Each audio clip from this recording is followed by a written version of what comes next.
Allez les postos, on commence cette nouvelle vidéo. Comme vous le savez, rien ne changera, hein. Malgré une nouvelle élimination en huitième de finale de Ligue des Champions, rien ne changera.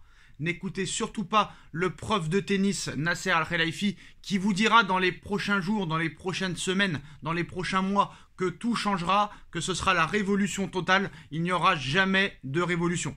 Jamais, jamais, jamais. Ça, mettez-vous-le dans un coin de la tête. Tous les jours, je vous le rappellerai. Alors, moi, honnêtement, si j'écoute un petit peu à droite, à gauche, un petit peu toutes les émissions de radio, toutes les émissions de télé, tous les soi-disant spécialistes, on nous explique un petit peu que, en fait, c'est pas grave, hein.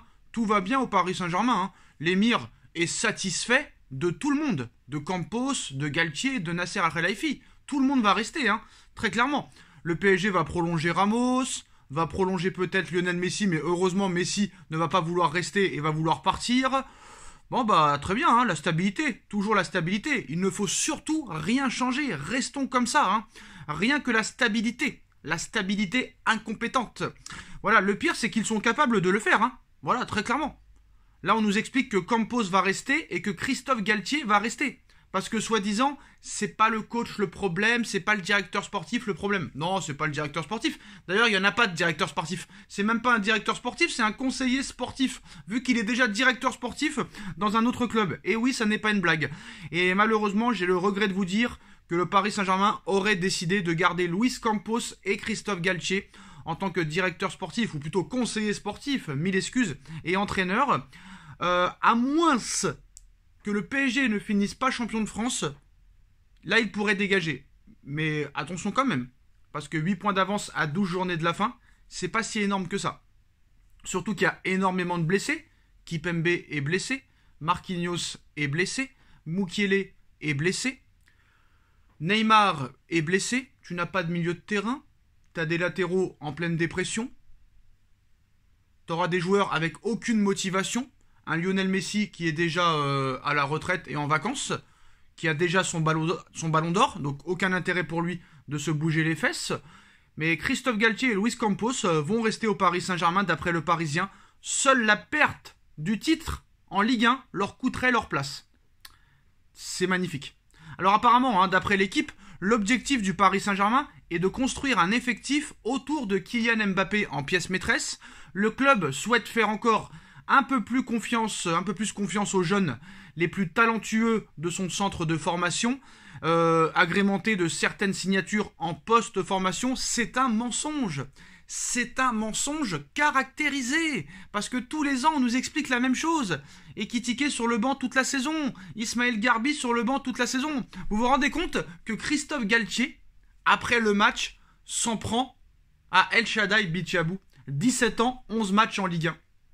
Il s'en prend à lui, alors que c'est lui, Galtier, qui a dit, lors du dernier mercato hivernal, on ne va pas prendre de défenseurs centraux supplémentaires, parce que ça voudrait dire qu'on ne laisse pas de place à Bichabou, qui est énormissime.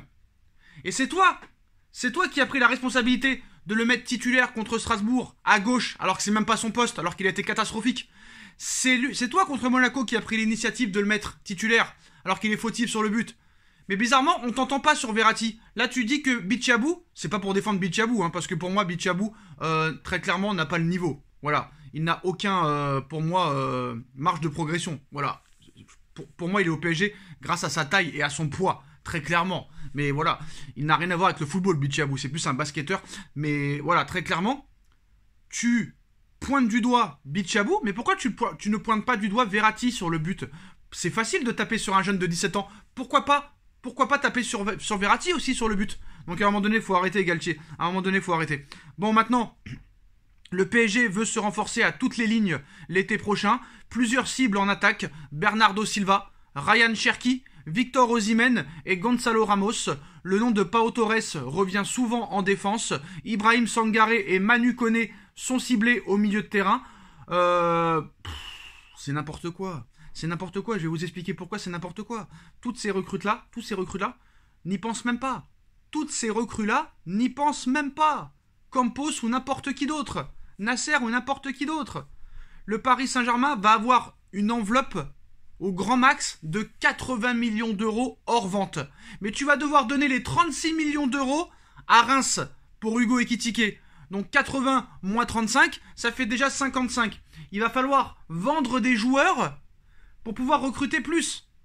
Alors comment tu veux avoir déjà la moitié de ces joueurs avec 55 millions d'euros? C'est pas possible. Après, voilà, il ne faut pas y croire. Hein. Il ne faut pas y croire à cette enveloppe de 80 millions d'euros. Je vais vous expliquer pourquoi. Parce que l'année dernière, il nous avait dit la même chose. Et lors du dernier mercato d'été, 150 millions d'euros les 6 recrues. 150 millions d'euros Renato Sanchez, Nordi Mukiele, Ekitike. Vitinha, ça a coûté 150 bâtons. J'ai même pas envie de me rappeler des recrues, tellement que je suis catastrophisé. Je ne sais même pas si ce mot existe, tellement que vous savez quoi? Je sais ce qui va se passer dans les prochains mois, et rien ne va changer, et c'est ça qui m'énerve. Je l'ai en travers de la gorge. Donc les 6 recrues qui ont été recrutées, ça a coûté 150 millions d'euros. Voilà, Fabian Ruiz, Ekitike, Mukiele, Vitinha, Renato Sanchez et Carlos Soler. Et Carlos Soler, 25 millions d'euros, ils veulent déjà s'en séparer. Mais tu crois vraiment que Carlos Soler va vouloir quitter le Paris Saint-Germain avec un tel salaire? Tu crois que Fabian Ruiz va vouloir quitter le Paris Saint-Germain avec un tel salaire? Paredes va revenir, Wijnaldum va revenir, Diallo va revenir, Icardi va revenir, Kurzawa va revenir, etc., etc., etc. Nous sommes dans une mer de noir. Et là, on nous explique que Luis Campos est pleinement concentré sur son travail au Paris Saint-Germain et que même, il aurait pris contact et il aurait rencontré les agents de Victor Osimhen. Ça va être un dossier très très compliqué, je vais vous dire la vérité, parce que déjà, Osimhen, lui, ne veut pas venir en Ligue 1, il veut plutôt aller en Première Ligue.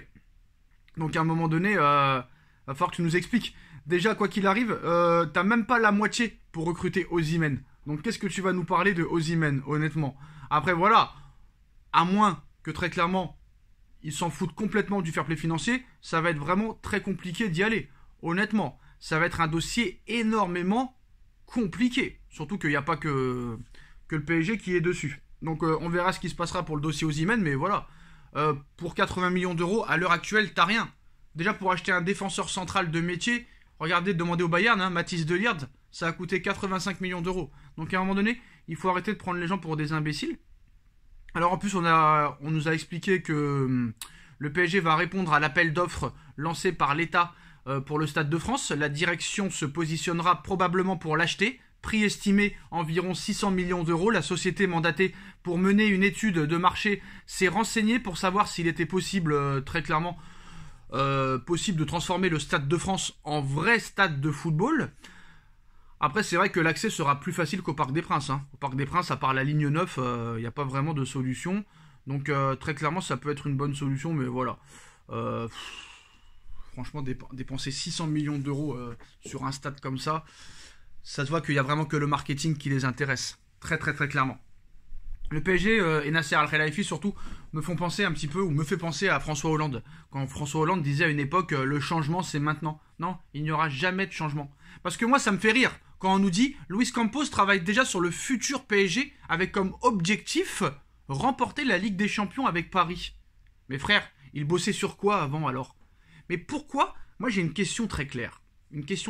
Pourquoi vouloir absolument gagner la Ligue des Champions par exemple l'année prochaine? Et je l'avais dit, montons les échelons.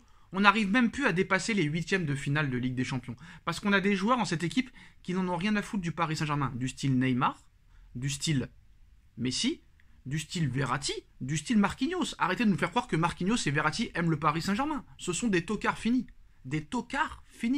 Vous pouvez autant que vous voulez critiquer Mbappé, mais à un moment donné, le seul qui porte ses couilles, c'est Mbappé. D'accord, il a été mauvais contre le Bayern, mais le mec ne peut pas faire tout seul non plus. Je ne défends pas Mbappé, je ne défends personne. Mais à un moment donné, comme Thierry Henry le disait, où est le projet? Alors je suis pas toujours d'accord avec Thierry Henry, mais où est le projet Paris Saint-Germain? Il n'y a pas de projet. Comme dirait Thierry Henry, il n'y a pas d'identité de jeu. Et ça, on n'a pas besoin de Thierry Henry ou Riolo pour le savoir. On le dit depuis des mois, des années. Très clairement. Voilà. Chaque année, on nous sort la même soupe. Chaque année, on nous sert la même soupe. Elle n'a pas de saveur, cette soupe. On nous dit que cette année, c'est la bonne. Tous les ans. Avec ce mercato XXL incroyable. On va enfin remporter cette Ligue des Champions. Ça va enfin porter ses fruits. qu'il faut laisser du temps au nouveau coach. Attends. Et que même si on montre aucun contenu, aucun jeu, aucune identité, on est meilleur en Ligue des Champions. Arrêtons de boire cette soupe. Arrêtons. Construisons, je ne sais pas moi, construisons un projet à long terme, à très long terme. Pourquoi vouloir à tout prix gagner cette Coupe d'Europe tout de suite? Ça se fait petit à petit. Et nous, on fait tout à l'envers, très clairement. Je comprends pas. On n'est pas prêt.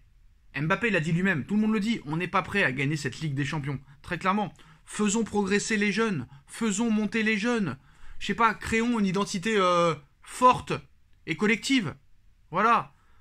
Ramenons les supporters, les anciens supporters. Ramenons l'amour du maillot, l'âme, le cœur, la fierté de jouer pour le Paris Saint-Germain. Créons un projet, c'est ça que je ferai. Sauf que ces Qataris n'en ont rien à foutre. Eux n'ont pas de cœur. Eux, tout ce qui les intéresse, c'est leur oseille, leur marketing, leur merchandising, leur contrat publicitaire. Il n'y a que ça qui les intéresse. Donc rien ne changera. Mettez-vous-le dans la tête. Rien ne changera. Peu importe le mercato qui se passera. Peu importe le changement d'entraîneur ou non. Ils veulent garder Galtier, qu'ils gardent Galtier. Ils veulent garder Campos, qu'ils gardent Campos. Ça va être terrible ce qui va se passer. Et attention, en Ligue 1, le titre n'est pas encore acquis. Je vous le dis, le titre n'est pas encore acquis. Très très loin d'être acquis. Voilà les gars, c'est la fin de cette vidéo. Dites-moi en commentaire ce que vous en pensez. On like, on partage, on commente, on s'abonne. Et on se retrouve très vite pour une nouvelle vidéo. Tchuss.